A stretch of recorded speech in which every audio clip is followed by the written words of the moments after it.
જય સ્વામિનારાયણ। હું તમને આજે પાણીપુરીનું પાણી અને પાણીપુરીનો મસાલો ઘરે બજાર જેવો કેવી રીતે બનાવી શકાય અને સાથે પાણી પણ એકદમ ગ્રીન કલરનું રહે તે પણ હું તમને મારી રીત પ્રમાણે બતાવું છું। તમને જો મારી આ રીત ગમે તો લાઈક કરજો, ફ્રેન્ડ્સ અને ફેમિલીમાં શેર કરજો અને મને કોમેન્ટમાં પણ જણાવજો કે તમને મારી આ રીત કેવી લાગી। પાણીપુરીનું પાણી બનાવવા માટે અહીંયા મેં ધાણા અને ફુદીનાને ધોઈને લઈ લીધેલા છે। ફુદીનાના પાનને ડાળીમાંથી અલગ કરી લેવાના છે। ધાણાની પણ ઉપરની ડાળીને અલગ કરી લેવાની છે। વજનમાં આપણે જોઈએ તો અહીંયા 80 ગ્રામ ધાણા લેવાના છે। ધાણાથી અડધા ભાગ ફુદીનો લેવાનો છે। અહીંયા મેં 40 ગ્રામ ફુદીનો લીધેલો છે। આ માપથી આપણે પાણીપુરીનું પાણી બનાવીશું તો ખૂબ જ ટેસ્ટી બને છે। હવે આપણે એક મિક્સર જાર લઈ લેવાનું છે। જારમાં ધાણા એડ કરી દેવાના છે। મોટાભાગે આપણે પાણીપુરીનું પાણી બનાવી અને અંદર મસાલા કરતા હોઈએ છીએ। અહીંયા આપણે એવું નથી કરવાનું, આપણે બધા જ મસાલા મિક્સર જારમાં જ કરવાના છે। ફુદીનો અંદર એડ કરી દેવાનું છે। ત્યારબાદ આપણા ટેસ્ટ પ્રમાણે તીખાશ અંદર એડ કરવાની છે। લીલા મરચાં 4 થી 5 લીલા મરચાં લીધેલા છે, એના ટુકડા કરેલા છે અને અડધો આદુનો ટુકડો અંદર એડ કરેલો છે। 1 ચમચી વાટેલા જીરાનો પાવડર અંદર એડ કરવાનો છે। અડધી ચમચી આખી વલિયારીને અંદર એડ કરવાની છે। આ રીતની વલિયારી અંદર એડ કરવાથી એ મિક્સરમાં ક્રશ જ થઈ જવાની છે અને સાથે પાણીનો ટેસ્ટ પણ વધારે છે। અડધી ચમચી લીંબુનો રસ એડ કરવાનો છે અથવા તો લીંબુના ફૂલને પણ અંદર એડ કરી શકાય છે। ટેસ્ટ પ્રમાણે મીઠું, અહીંયા મેં 1 ચમચી મીઠું એડ કરેલું છે। 1 ચમચી જલજીરાનો પાવડર તેને અંદર એડ કરી દેવાનું છે। ખાસ હવે પાણી એકદમ ઠંડુ લેવાનું છે,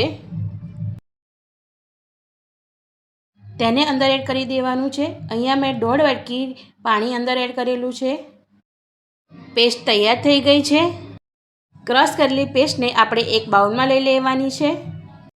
હવે એ પેસ્ટની અંદર આપણે એકદમ ચિલ્ડ પાણી ઠંડુ અંદર એડ કરવાનું છે। અહીંયા મેં 1.5 લીટર પાણી લીધેલું છે। પેસ્ટની અંદર બધું જ પાણી અંદર એડ કરી દેવાનું છે।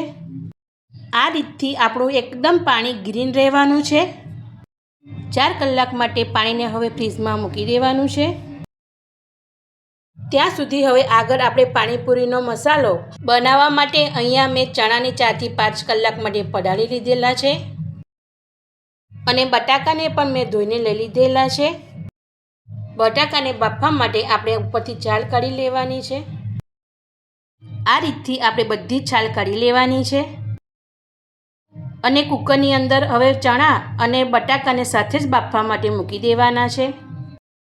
કુકરનું ઢાંકણ બંધ કરી અને ગેસની આંચને ચાલુ કરી કુકરની 8 થી 10 સીટી થવા દેવાની છે। કુકર ઠંડુ થાય એટલે અંદરથી બટાકા અને ચણાને બહાર કાઢી લેવાના છે। બટાકાને મેશ કરી લેવાના છે। આ પ્રમાણે બટાકાને આપણે મેશ કરી લેવાના છે। ત્યારબાદ ચણાને અંદર એડ કરી દેવાના છે। ચણા પણ આપણા પ્રોપર બફાઈ ગયેલા છે। હવે મસાલા કરી લેવાના છે। 1 ચમચી સંચરને અંદર એડ કરી દેવાનું છે। 1 ચમચી ગરમ મસાલો તેને અંદર એડ કરી દેવાનું છે। 1 ચમચી કાશ્મીરી લાલ મરચું, અડધી ચમચી જલજીરાનો પાવડર। અહીંયા હું મીઠું અંદર એડ નથી કરતી કારણ કે મેં સંચર અને જલજીરા બંને અંદર એડ કરેલું છે। ધાણા અંદર એડ કરી દેવાના છે। હવે બધો જ મસાલો બટાકા અને ચણાના પૂરણમાં મિક્સ કરી લેવાનું છે। ત્યારબાદ 2 થી 3 ચમચી આપણે જે પાણીપુરીનું પાણી બનાવ્યું હતું તે અંદર એડ કરી અને મિક્સ કરી લેવાનું છે। તો તૈયાર છે આપણે પાણીપુરીનો મસાલો। આ રીતથી મસાલો બનાવવાથી મસાલો ખૂબ જ સ્વાદિષ્ટ બને છે। એ મસાલામાં બજાર જેવો ટેસ્ટ આવે છે। 3 થી 4 કલાક બાદ હવે ફ્રીજમાંથી આપણે પાણી કાઢી પાણીને ગાળી લેવાનું છે। તો તૈયાર થઈ ગયું છે આપણું પાણીપુરીનું પાણી। ઉપરથી થોડા ધાણા અંદર એડ કરી દેવાના છે। પૂરી સાથે ખાવા માટે આપણે પાણી અને મસાલો તૈયાર થઈ ગયો છે। તો જોતાં જ મોઢામાં પાણી આવી જાય તેવો આપણો મસાલો અને પાણી તૈયાર છે। Thank you for watching.